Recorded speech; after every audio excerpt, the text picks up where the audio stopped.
Moment of inertia of an area. Say consider an arbitrary area on the plane xy. And consider the differential area dA. Ang distance ni dA from the y-axis is x, distance niya from the x-axis is y, and distance niya from the origin is r. Then ang area ay paiikutin about the x-axis, about the y-axis, and about the origin.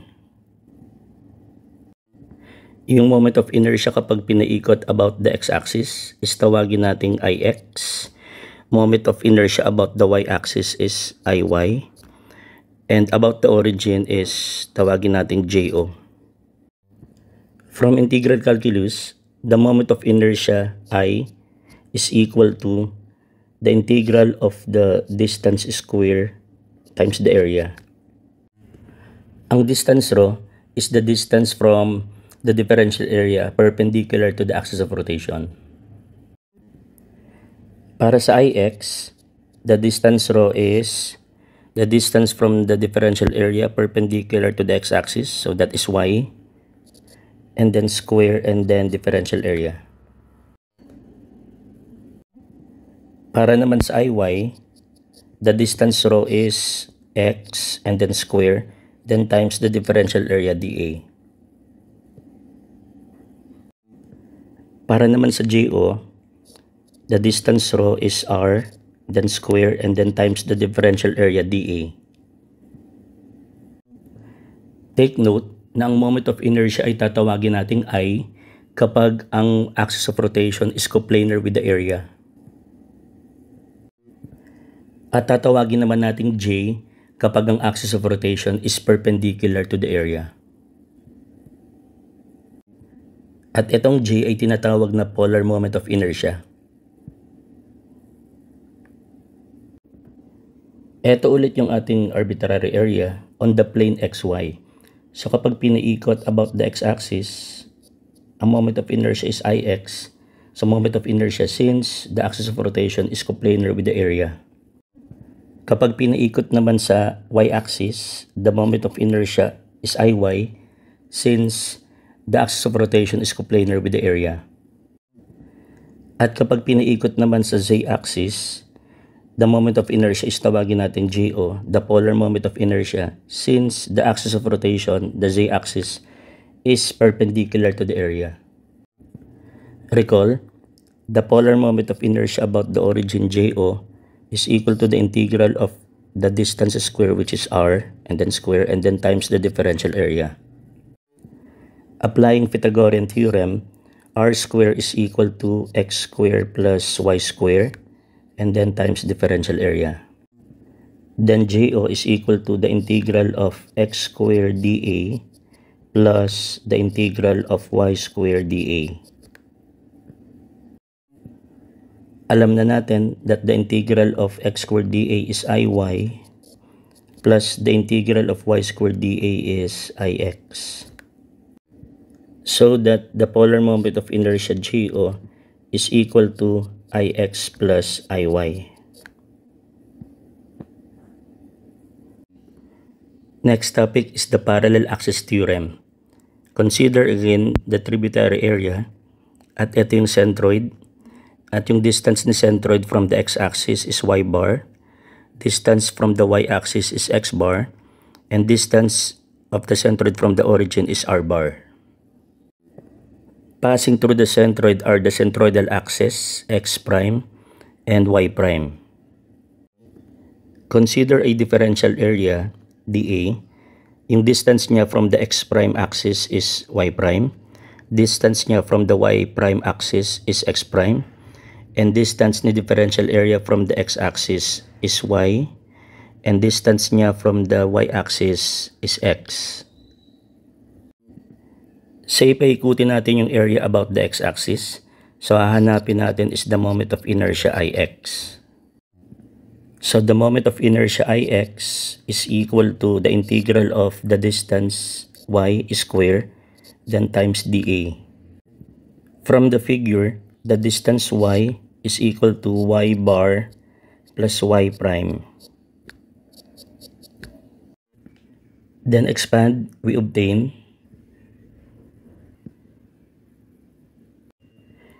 Take note na ang y bar ay constant, so pwede natin siyang ilabas sa integration. Then simplify. The first term is y bar square times area plus the second term is 0. Explain natin mamaya. Plus the third term, differential area y prime square is ix prime. Therefore, the moment of inertia ix is equal to ix prime plus the area y bar square. Take note that ix prime is the moment of inertia about the centroid. Balikan natin yung second term, the integral of y prime dA. Y prime dA is the moment of area, so dA is the area and y prime is the lever arm measured from the centroidal axis x prime. And from calculus, na kapag ang lever arm is sinukat from the centroidal axis, then the moment of area is 0. Ito na ngayon yung na-derive natin na formula. So, i-generalize natin. So, meron tayong area at ito yung centroid. And passing through the centroid is the x-bar axis, the centroidal axis. And parallel to the centroidal axis is the x-axis. And the distance between the two axes is d. So, ang sabi sa formula, that the moment of inertia ix is equal to the moment of inertia about the centroidal axis plus the area times the distance between the two axes, d, and then square. Balikan natin ngayon yung polar moment of inertia, JO, equal to Ix plus Iy. Ang x and y axis ay nag-intersect at the origin, kaya ang polar moment of inertia ay tinawag na JO. Then applying yung knowledge natin sa parallel axis theorem, Ix is equal to Ix prime plus the area times y bar square plus Iy is equal to Iy prime plus area x bar square. Then simplify.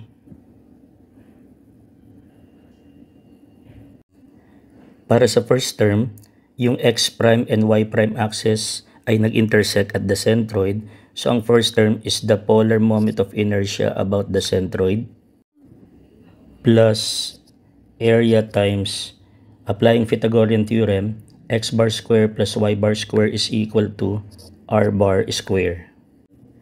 So, ang nangyari, the polar moment of inertia about the origin is equal to the centroidal polar moment of inertia plus the area times the distance between the centroid and the origin, r bar, and then square. So, ito na yung na-derive natin na formula. I-generalize natin. So, meron tayong area and yung centroid is C. And paiikutin about the centroidal axis, tawagin natin J bar. And then, meron tayong any chosen axis at paiikutin, tawagin natin J. And the distance between the two axes is D. So, ang nangyari, the polar moment of inertia J about any chosen axis is equal to the centroidal polar moment of inertia J bar plus the area times the distance between the two axes, D, and then square. Pag-usapan natin moment of inertia of common plane areas applying the parallel axis theorem. Ang first figure is rectangle. Gusto nating malaman yung moment of inertia of the rectangle about its base.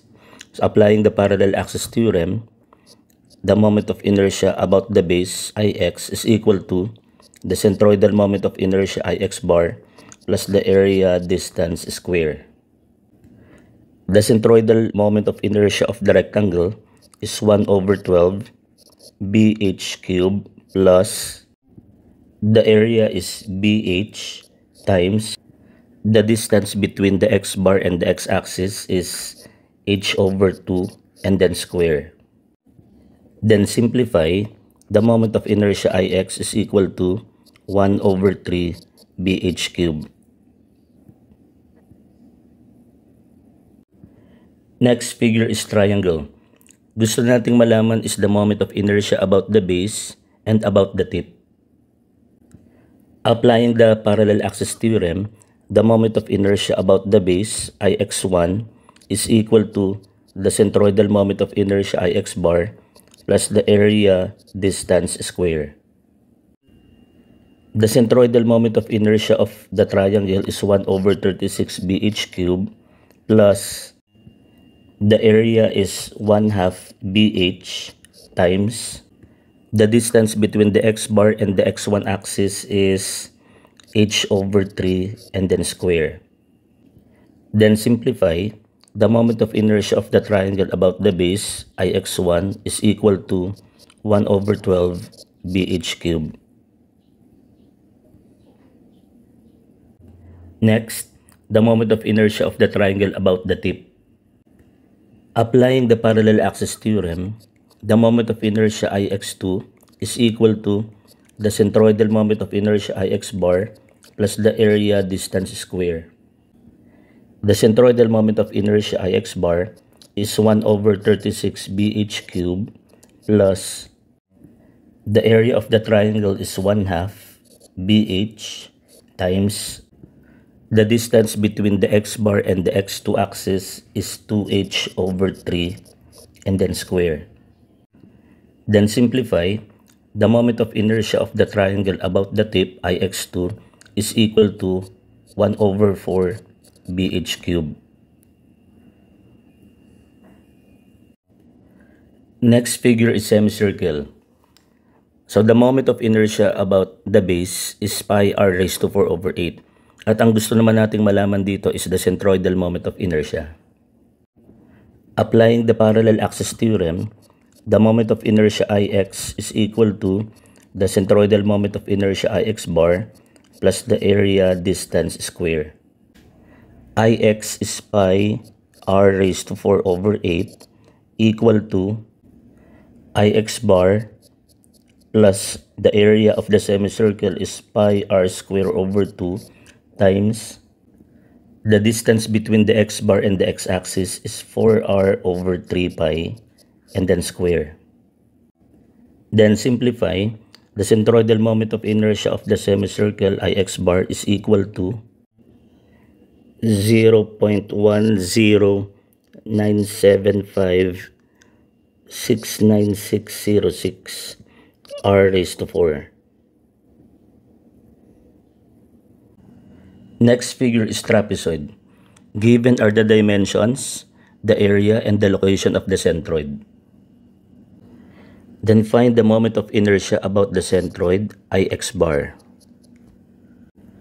Kung gagawa tayo ng cutting plane passing through the centroid, mahahati yung trapezoid into two smaller trapezoids, so upper part and the lower part.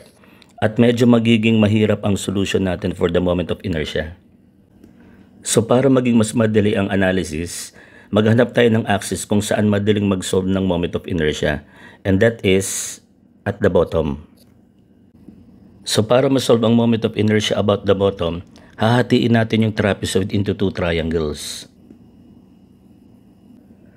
So ito na yung nangyari. So yung moment of inertia of the trapezoid about the x-axis is equal to the sum of the moment of inertia of the two triangles about the x-axis. So the moment of inertia Ix of the trapezoid is equal to, para sa first part, the moment of inertia of the triangle about the tip is equal to 1 over 4, the base is 360, the height is 120, then cube, plus, para sa second part, the moment of inertia of the triangle about its base is 1 over 12, the base is 600, the height is 120, then cube. So that Ix is equal to 241,920,000. Then applying the parallel axis theorem, that Ix is equal to Ix bar plus area distance square. Ix is given 241,920,000 equals Ix bar is unknown plus the area is 57,600 times the distance between the x bar and the x-axis is 55 and then square. so that the centroidal moment of inertia of the given trapezoid Ix bar is equal to 67,680,000. Next example, given is the area of the plane figure and also the inertia about the x1 axis. Then find the moment of inertia about the x2 axis.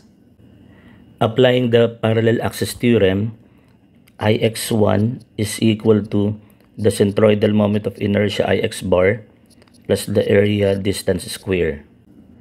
Ix1 is given 74.16 times 10 raised to 6 is equal to Ix bar is unknown plus the area is 7,200 times the distance between the x bar and the x1 axis is 100 and then square. So that Ix bar is equal to 2,160,000 millimeter raised to 4.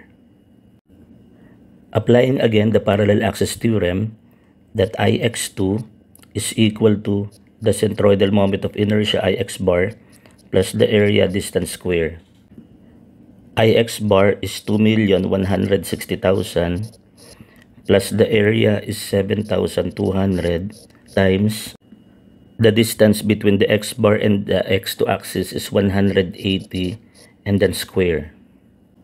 So that Ix2 is equal to 235,440,000 mm raised to 4. Also equal to 235.44 times 10 raised to 6 millimeter raised to 4.